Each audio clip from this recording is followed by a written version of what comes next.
I'm just going to say, like, if we know it, They know it. they know it. But like, why are they doing it? I don't know. Well, because then you get more doctor visits, or you might get more. But here's the thing: medications, or you is it might all get linked? more- Are they getting kickbacks from everybody else? Big pharma. You have so many kids on this medication. You have all the red dye, sleep disturbances, anxiety and nervousness, decreased attention span, irritability and mood swings. So all of these things. Now you look at the mental health disorders, right? Anxiety and depression have doubled since early 2000s. Suicide is now the second or third leading cause of death among adolescents. Why are they putting this in our food? I don't know. Now I understand like Did you bring correlation. me on for the answer? I don't know the answer to that. We don't know the answer. These are the questions. Like, I but mean, just look, asking It the could be questions to is feed Big controversial. Pharma. I don't know. But it's Food allergies are up 50% since 1997. Like I'm like Lord. The food allergies. I have look. Attention I have- deficit disorder is up 40% since the 2000. Now affects 9 to 11% of I don't U.S. know what children. fucking topic to stick I on also now. think that's a screen time too. So Yeah, no, so do I. So it's not to say that it's like one thing in particular, but it seems I think like it's- all of them feed into the monster that they create. sure. And Yeah. there's this documentary on Netflix called The Social Dilemma. Did you see that? I can't It's hard watch for it. me to watch. I haven't watched it. I literally can't watch It's it. the manipulation of people. Well, yeah. It's like a giant psyop. You know that Facebook was doing, if a teen girl took down a selfie, they would immediately get an ad, a beauty ad. I didn't know that. Isn't that wild? Wow. Well, that Instagram, they were feeding them, the ads that they were serving them was about like anorexia. Like you should stop eating. Like you should, like leading to, like when we were growing up, they had like Cosmo and People and Vogue, and then like the had to buy unattainable beauty standards. Sure. But like your mom or your grandma would get them. You go over to the house, you'd look at them, and, Sure. and you get real self conscious, or you know, especially for young girls. Sure. And now it's just But for at their 30s now it's just at their Yeah. fingertips. Oh, I know how I'm a grown woman and I'm on Instagram and I'm like, oh, I don't look like that. You know, it's Yeah. hard. And so I have a teenage daughter. I'm like, want to shelter her from that. It's impossible. Do you try to educate her on it?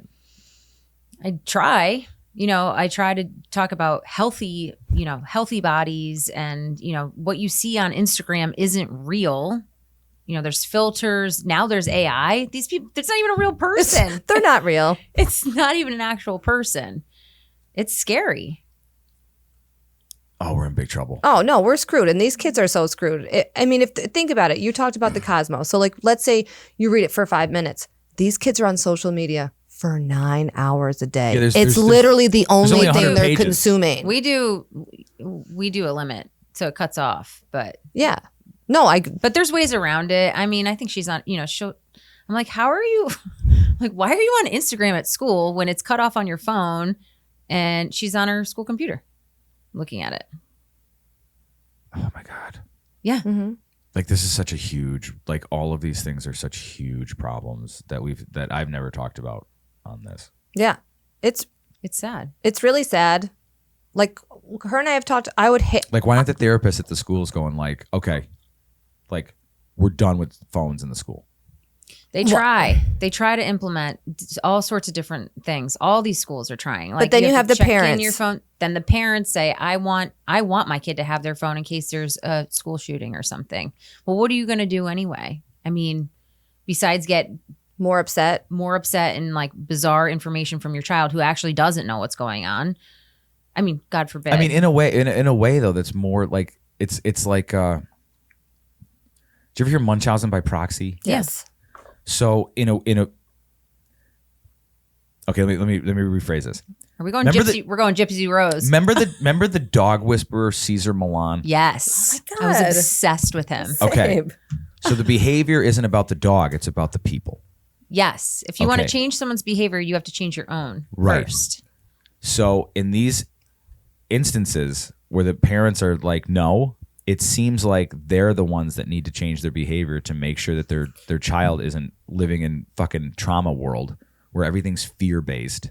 Sure. You need your phone in case there's a shooting. Now the kid's like, well, there's going to be a Well- shooting. Like now I need my phone for a shooting, and now you're Right. But in now the you're back gonna- of your head. But now go down a deeper road. So 50 years ago, women didn't work. Okay. So now you have, Well, no, just listen. maybe more. Well, maybe, all right. Well, I mean, I'm only 27, so I don't know. We're guessing. So, Newsflash: women lie. so what, I mean, is it not 2010? No. Okay. Yep. Anyways, women didn't work back in the day, right? So moms were more Raising the kids. They were raising the children. They were involved in the child. So now you have two parents that are burnt out. They come home. They kind of are like, man, Here's the iPad. Like I need 10 minutes to like decompress from my shitty ass day at work. So like it's about convenience also. So like what are we doing to moms? Also, here, honey, go ahead. You want my phone? Oh, you're screaming, crying. Oh my God. Take my phone. Like that. When I see kids in a grocery store, I saw actually there's two things at a restaurant and a grocery store. So I was at Costco with one of my kids. I think it was my middle kid. And he looked at this kid. It had an iPad hanging in the cart. It was some sort of like special contraption that was like built for the cart so the kid could watch it in the cart. And he like elbowed me and he went like that. And I was like, I know, it's crazy, right? So if you take the time in a grocery store to connect with your child, that's a great opportunity to have a conversation about your day. Talk about what food are we getting? Help me plan a meal. Yeah. What do you think we Look should at have the for dinner? nutritional Yeah. package on this, you know. Yeah, exactly. So It's like you're teachable moments. losing that time, that connection time with your child. And then at a restaurant, what are we just put an iPad in front of them. Well, how are they ever going to learn how to sit at a restaurant or have a conversation with people? I keep a deck of cards in my car. So they have to play cards. Like, yeah, I get it. You don't want to sit there and be bored. But here's a deck of cards and y'all can play cards. Yeah.